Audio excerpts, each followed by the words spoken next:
Okay, so this is a rescuer-based supported pickoff. I'm gonna go inverted and pick off Jan and transfer the tension off of his lines onto my lines and then go down with them. I have a main and a belay. My belay is a mobile fall arrest, so it's an independent self-belay via ASAP and a standard regular old descender. So I'm gonna descend down, and I don't wanna get too far. I wanna stop because I wanna go inverted. I need to pick him off, but I need to be able to attach something to his harness. If I just keep going and actually clip something to the harness, I've gone too far. I don't have the distance to actually haul him up and transfer the tension. So by flipping upside down, it gives me the extra reach. When you operate a descender, your brake hand is on the right, and so I'm gonna keep all the ropes, all the lines off to the right side. And as I go straight back, with my feet, I want to encapsulate, or try to encapsulate, all 4 lines. And so if I'm swinging around, at least my victim or my patient's going to swing with me. So zoom back down. As you can see here, I have maybe 2 more feet, 2.5 more feet. So I'm going to right myself up and go 2.5 more feet. And there's no problem in doing this a couple times at first, just to get your distances right, because it's better to do this a couple times than to have to put your cinders back on and go back up. I feel like that's probably okay. I'm gonna drop the Aztec down. Some people like to have the Aztec pre-extended when they start this, but I find that it gets all tangled up and they end up fighting it quite a bit. So there's a good way to do this. So I'm gonna take it out. So my set of 4s, it's gonna be blue to you or blue to me, but more specifically, I'm connecting in on the carabiner that's attached to the descender and not anywhere that's going to be weighted on my harness. So that's where I want to be. So blue to me, right there. I'm going to take the pin out of the prusik for ease of manipulation. So nothing's hanging up. Put the pin back in. And I'm going to extend this. I can start extending this out. As far as I can go is really like my arm's reach. But I may need to go a little bit further than that. And so a good way to try to extend this without fighting it is maybe just throw in like a short sling, or like a little foot loop. And this can be done with a prusik. Put my foot in, just like that. And I'm gonna step on the Aztec. And this is gonna extend that Aztec down. Nice and easy. Cool, so my Aztec is extended. That was really easy for me to do. I'm just gonna bring it back up, grab my blue prusik to re-engage it. And just like before, I want all my lines needs to be off to the right side. So all 4 lines plus the Aztec as a set of 4s. I go inverted. My feet capture all 4 lines.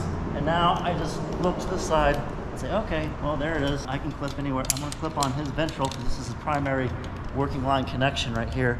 The backup, I'm not gonna worry about yet. And you'll see why.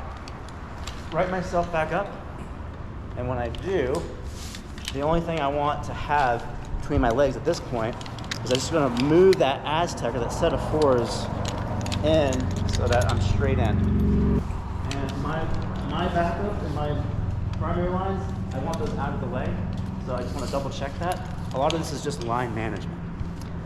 And so now I can start pulling up on it, pulling in. And now we're capturing progress. You see me hauling, and you can also see the prusik releasing. And then when I stop, I have to make sure that it re-engages. So I lose a little bit of progress here. That's okay. The straighter I make these cords on the set of 4s, the easier it is for me to haul up. Make sure that captures. And I want to suck them up as much as possible.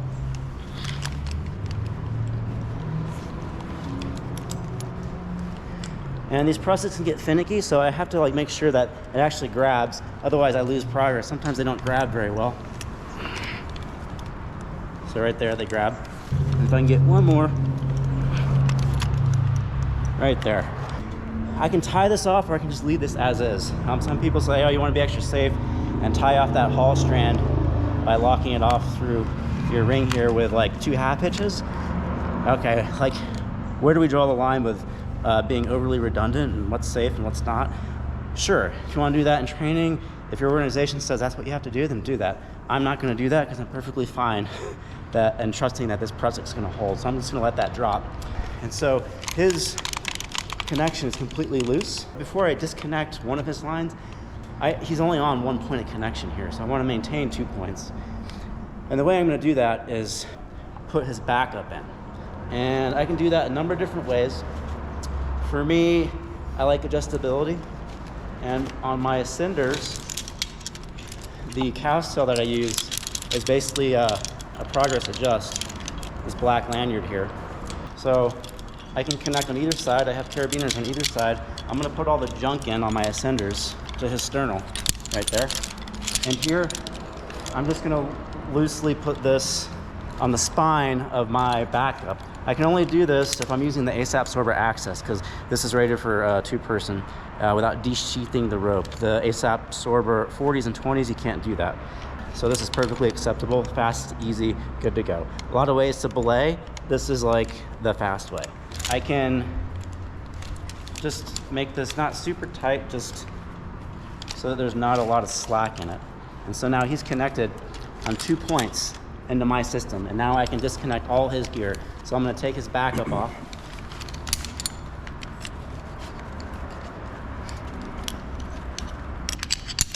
Okay, I'm just going to let that stay on him.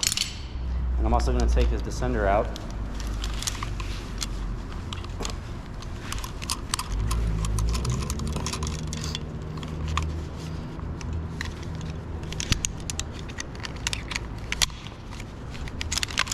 Right there. I want to take all this gear with me, so all this gets cleaned up. There, so all that stuff stays with me. Okay. Now that I have a 2-person load, I want to check, first I want to check the lines. I'm going to get rid of his lines, so I'm only dealing with my lines, which are red and yellow. His lines, blue and orange, are out of the equation, so we only have my 2 lines in the system. At this point, I'm going to straddle him a little bit more with my legs. And I have a 2-person lower, so I need to change my friction. So I do that by just clipping a redirect in, just like that.